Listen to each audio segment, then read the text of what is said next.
안녕하십니까. 온 세상 모두가 맨정신으로 행복하길 바라는 중국 플래너 인사드리겠습니다. 반갑습니다. 오늘은 특별히 동네 근처에 약속이 있어서 별거 아닌 거 찾아가는 중인데요.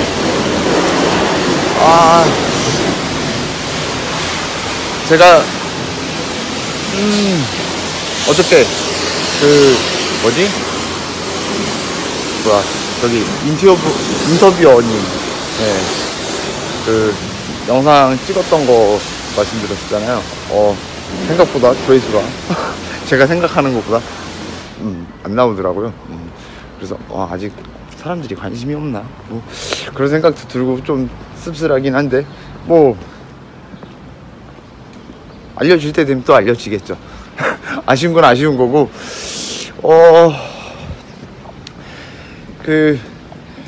정말 많이 들었던 이야기였고, 그러니까 제가 술을 끊기 전에, 그리고 정말 상처라고 해야 하나? 지금에 와서는 상처도 아니죠. 그때 당시에는 상처라기보다는 짜증이었죠. 짜증. 되도 않는 소리를 하지? 이런 거였는데, 사람들이 다들 아직도가 아니라 아직도라고 하기에는 아직 다 알려지지도 않았는데 사람들이 제 영상을 계속 보시는 분들 왜 이렇게 이거저거 찾아보시는 분들이 정말 막 잘못 알고 계신 게 의지. 술은 의지 문제다. 라고 생각하시는 분들이 너무 많은데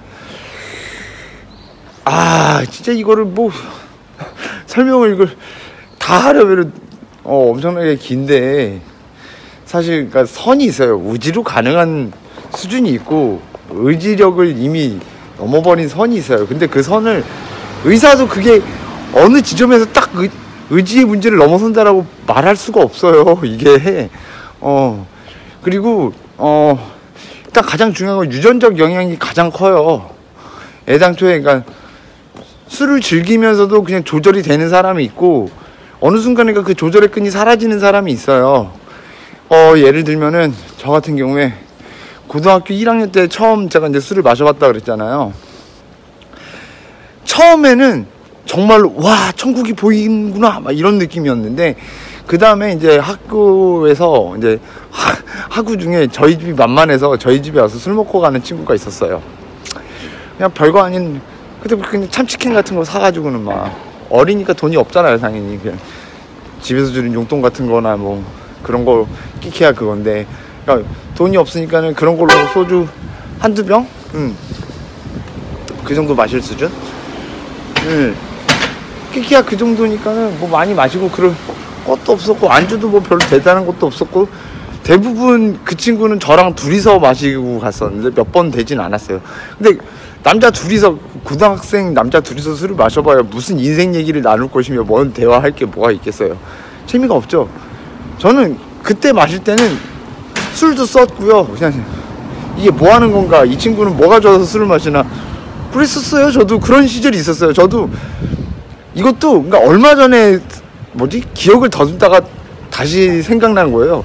그 전에 제가 영상들 내용에서는 이런 내용 없었잖아요. 생각해보니까는 제가 항상 술이 맛있던 건 아니었거든요. 그리고 그때 당시에는 술이 쓰고 맛없고 그냥 재미도 없고 그랬기 때문에 그 친구랑 있으니까. 다른 친구들이랑 있었으면 또 모르겠어요.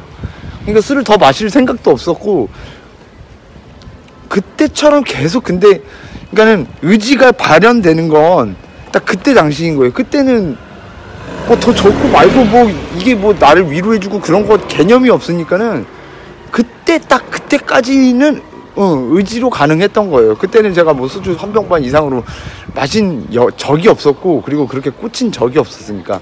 근데 이게 본격적으로 언제 터졌냐면은 고등학교 2학년 때 친구들이 왕창 이제 집을 나와가지고, 집을 나온 그 친구들이 왕창 술을 사가지고 와서, 그때 그 친구들이 술을 콜라에 타서 마셨는데, 거기서 애들 사이에선 그잖아. 술이 센 사람이 멋있어 보이잖아. 그러니까 지고 싶지 않으니까는 벌컥 거진 그냥 소주 3병 가까이를 혼자서 콜라에 타서 그렇게 퍼마셨더니 오바이트를 하고 기절을 했거든요. V자 이렇게 날린 다음에 그렇게 저는 딱 시발점이 딱 그때였다고 생각하거든요. 그때 처음으로 블랙아웃이 됐고, 그때 필름이 처음 끊겼고, 그때 이후로는 술을 마실 때 한 병 반 이하로 마신 적이 거의 없었던 것 같아요. 사람들하고 마시면. 그리고 혼자서는 제가 막 알바할 때, 막 닭갈비집에서 알바할 때도 예전에 영상에 남겼었는데, 그냥 집에 보면서 편의점에서 그냥 소주 한 병 그냥 사서 벌컥 원샷을 하고, 근데 그렇게 원샷을 하면은 그게 파괴력이 세잖아요. 그리고 꽉 그래서 원샷을 하고 딱 집에 도착할 때쯤 되면 그냥 졸려서 잘 수 있었어요. 예. 뭐 그랬었으니까 그리고 그 전에 또 뇌를 한번 망가뜨린 게 아마 그때였던 것 같아요.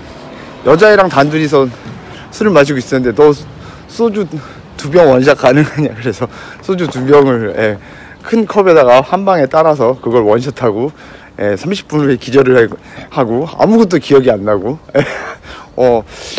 그때 그렇게 기절을 한 게 저한테는 뇌를 망가뜨린 게 결정적인 신호탄이었던 것 같아요. 그래서 고등학교 때 이미 망가진 상태로 대학교를 가서 이제 사람들하고 마시면서 기분이 좋으니까는 이렇게 제가 마셔야 할 한계점을 한참 넘어서 마셨는데, 근데 그 한계점이 넘었을 때 신호가 와요. 신호가 왔는데 그 신호를 다 무시하고 그냥 더 마신 거였거든요. 그건 주장이 센 게 아니거든요. 정신력으로, 그러니까 의지로 뭐 술을 뭐 참아야지, 그거는 이미 그 단계를 넘어선 상태가 언제인지 모르는 거예요. 그래서 저도 그때 당시에 너 술 좀 그만 마셔 할 때 어느 시점에서 제가 그만 마실 수 있었을까를 생각해 보면 모르겠어요. 전 이미 대학교 들어갈 때쯤에 이미 그만 마셔가 안 되는 사람이었던 걸로 저는 지금 기억에서는 그렇게 판단이 돼요. 그때는 항상 마실 때마다 끝까지 가려고 마셨으니까. 그 단계에서는 이미 조절이 안 돼요. 의지와는 상관이 없어요.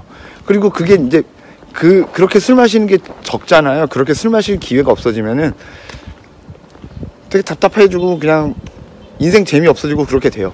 그래서 자연스럽게 술 마실 사람을 찾게 되고, 처음에는 그냥 사람들하고 마시고 그러니까는 정상적인 사람 같아요. 저도 20대 그러니까 대학이란다. 군대 가기 전까지만 해도 그냥 평범한 애인데 그냥 사는 게 절에서 그냥 저렇게 지내나 보다 이런 정도 수준이었지, 알코올 중독이라고 저를 생각했던 사람 아무도 없었을 거잖아요. 그런데 제가 뒤돌아서 보니까는, 지금에 와서 보니까는 그때 이미 마시면 안 되는 상황이었는데 계속 뇌를 작살내고 있었던 거죠. 계속 주량을 뛰쳐넘어서. 그래서 보면은 저한테 상담을 받으시는 분들 중에, 직접 오신 분들 중에서도 20대가 있고, 찾아오신 어머님들 뭐 아버님들 중에서도 자제분들이 20대가 있고 30대가 있고, 그런데 술 마시는 사람한테 가장 하면 안 되는 이야기가, 가장 해봐야 소용없는 이야기고, 그냥 술 마시지 마, 이건 그냥 이건 뭐 말할 것도 없고, 술 마시지 마라는 게 그게 무슨 타격감이 있겠어요? 전혀 없어요. 근데 너는 의지가 부족해서 그래. 그러면은 솔직히 저는 무슨 생각을 했냐면은, 너는 의지가 부족해서 술을 그렇게 들으면은, 의지는 무슨 얼어 죽을 의지, 나는 술을 안 마실 의지가 아니라 술을 마실 의지만 존재하는데, 난 술을 마시고 싶은 의지만 존재하는데 무슨 의지력 문제를 이야기해. 왜 술을 마시면 안 되는 건데, 이런 생각이었죠. 그리고 내가 지금 몸 상태가 안 좋아서 그렇지, 몸만 좋으면은 얼마든지 술을 마셔도 견딜 수 있어 라고 생각을 했으니까. 그때가 이제 30대, 그러니까 피토하고 쓰러지고 뭐 별 몸 상태 다 그지 작살이 났어도, 막 알코올성 간염 앓고 뭐 그랬어도 그렇게 생각을 했단 말이에요. 그래서 그런 말을 들을 때마다 무슨 생각을 했냐면, 항상 이렇게 생각했어요. 네가 나를 뭘 알아. 그렇게 생각했기 때문에, 그렇게 저한테 의지 문제를 저한테 논했던 사람들은 제가 다 싫어했죠. 그리고 그 사람들이 저한테 하는 말은, 전 당연히 저한테 말도 안 되는 싫은 소리를 하고, 무슨 의지를 얘기를 해. 나는 술 마시고 싶은 의지밖에 없는데, 그러니까 너는 술 끊을 의지가 없어 라는 말을 해본 사람들은 딱히 없었으니까. 그러니까 저한테는 뭐 다 그냥 피하고 싶은 사람, 그냥 대화하고 싶지 않은 사람, 저 사람은 나를 무시하는 사람, 이렇게 했던 거예요. 그래서 봤더니 그 부모님들이 저한테 상담하러 오셨을 때 가장 이제 위험한 게, 그러니까 부모님하고 자식하고, 자식이 이제 알코올 중독이면은 이게 어쨌거나 치료를 시작을 하려면은 가족을 믿을 수 있어야 하는데, 자꾸 의지 문제를 논하고 막 그 친구에 대해서 탓하고 그러면은 해결이 안 돼요. 이 친구는 계속 왜냐면은 환자 입장에서 바라봤을 때, 알코올 중독자 입장에서 바라봤을 때는 저쪽에서 나를 계속 탓하는 것 같거든. 그러면은 저 사람들이 나를 뭔가 바꾸려고 하고 나의 잘못을 탓해서 네가 잘못된 거니까 네가 변하면은, 당연히 맞는 말이지만 환자 입장에서는 아니거든. 내 잘못이 아니야. 환자 입장에서는, 알코올 중독자들 입장에서는 다 환경이 지금 나를 이렇게 만들었단 말이야. 그 상황이라든가 그런 모든, 자기가 살아온 그런 모든 것들이, 그런 것들을 하나하나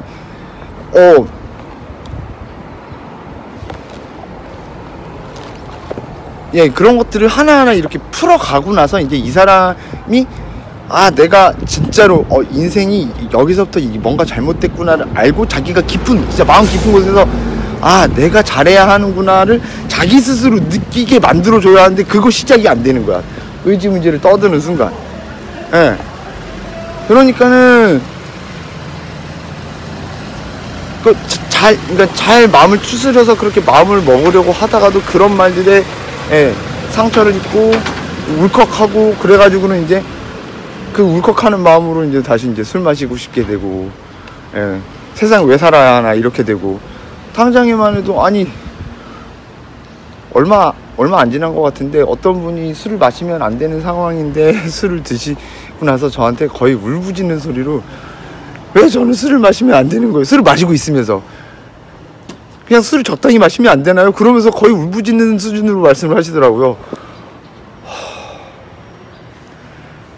그게 본심인 거예요. 알코올 중독자의 본심.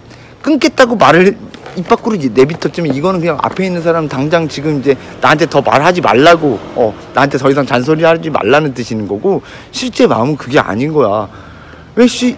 나만 술 마시면 안 되는 거야? 너희들은 다 마시잖아. 다른 사람들 다 마시는데 왜 나는 마시면 안 돼? 이렇게 되는 거거든요. 그래서 이제 제가 사실 그런 분들은 아예 재활이라고 표현해야 할까요? 시작조차 안 돼요. 아예 자기가 먼저 진짜 잘못됐구나 이거를 아는 게 시작이라서, 그런 상태에선 진짜 솔직히 말씀드리면은 강제 입원도 이런 단계에서는 소용이 없어요. 그냥 소용없어. 가면은 그냥 자기를 여기다 집어넣은 가족들이나 지인들이나 뭐 그런 사람들만 탓할 거니까. 여기서 저는 그래서 이런 사람들 때문에 제가 이제 영상 찍던 초창기 때 손절하라고 했던 거거든요. 이런 사람들은 감당이 안 돼요, 솔직히. 아무리 노력을 해도 밑빠진 독에 계속 물붓고 있는 거란 말이지. 그래가지고는 이제, 그런데 여튼 그렇습니다. 그래서 뭔가 이야기가 시작이 되려면은, 그러니까 문제 해결의 시작은 언제나 이게 문제가 뭔지 정확하게 알고 나서 시작을 해야 하잖아요. 그런데 그 시작이 안 되는데 자꾸 그 환자에 대해서 뭐라고 하고 그러는 건 진짜 일절 도움이 안 되거든요. 그건 어떻게 해야 되느냐? 아까도 말씀드렸지만, 이 사람이 진짜로, 그러니까 가장 답답해하고, 그리고 무엇을 억울해하고 막 그런 것들을 파헤쳐야 하거든요. 그게 뭐 단순간에 되나? 하루 이틀 안에 되나? 안 돼요. 저도 그거를 제 스스로가 병원에서 되게 오랫동안, 정말 오랫동안 저는 그거를 계속 제 자신을 되짚어보고 내가 뭘 잘못했을까를 끝없이 반성하면서 그걸 알게 된 거거든요.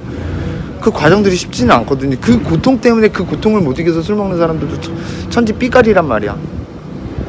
그래서 이게 참 힘든 병이구나 하는 생각이 또 들고요. 그렇습니다. 여튼 제가 이제 잠깐 집에 들렸다가 가야 해서 이제 들어왔는데, 여튼 오늘의 내용은 그렇습니다, 여러분. 진짜로 술 문제를 가지고 알코올 중독기가 다분히 보이는데, 그런 사람들한테 뭔가 도움을 주고 싶다는 생각을 가지고 계시다면 절대로 넌 의지가 부족해서 그래, 너는 정신력이 부족해, 딸려, 이런 말을 해서 이렇게 뭔가 자꾸 자존심이라든가 그런 자기의 자아를 안 좋게 건드리는 그런 행동들은 삼가해 주셨으면 하는 바람에서 오늘의 영상을 남겼습니다. 예, 오늘도 시청해 주셔서 대단히 감사합니다.